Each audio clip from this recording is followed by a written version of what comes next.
নিয়ন্ত্রণ হারিয়ে তেলবাহী একটি ট্রাক সড়কের পাশের দোকানে ঢুকে পড়েছে। এতে ঘটনাস্থলে 2 জন নিহত ও আরো 3 জন আহত হয়েছেন।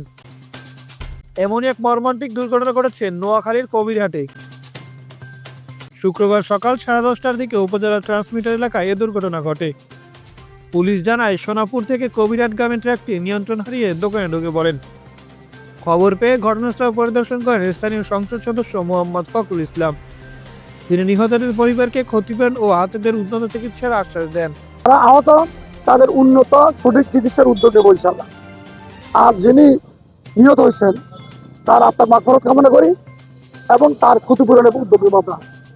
এখানে জনগণ ক্ষুব্ধ, বিক্ষুব্ধ এবং রাস্তা ব্যারিকেড দিয়েছে। তাদের দাবি আদায় না হলে তার রাস্তা ব্যারিকেড খুলবে না। আমি তাদের আশ্বস্ত করেছি, মানে জনপ্রতিনিধি হিসাবে জনগণের পক্ষ থেকে। আমরা আশা করছি যে এতদিন যা ঘটছে এটা তখন জনগণের সরকার ছিল না, রাজনৈতিক সরকার ছিল না। ইনশাআল্লাহ রাজনৈতিক সরকার, জনগণের সরকার আসছে। আমি মনে করি জনাব তারেক রহমানের সরকার ইনশাআল্লাহ দুর্ভোগ লাগাবে, যত দ্রুত সম্ভব উদ্যোগ নেবে। এবং আমি ইনশাআল্লাহ এইটাই আমার অন্যতম অগ্রাধিকার থাকবে। আমি নিজে এসে সরজমে দেখছি মানুষ কতটা ক্ষুব্ধ। এ কারণে এখানে ফুটওভার ব্রিজ অথবা স্পিড ব্রেকার যেটাই সম্ভব আইনগত হবে সেটা আমি আয় করবো ইনশাআল্লাহ। দুর্ঘটনার পর ক্ষুব্ধ এলাকাবাসী সড়ক অবরোধ করলে পরিস্থিতি নিয়ন্ত্রণে পুলিশ মোতায়েন করা হয়।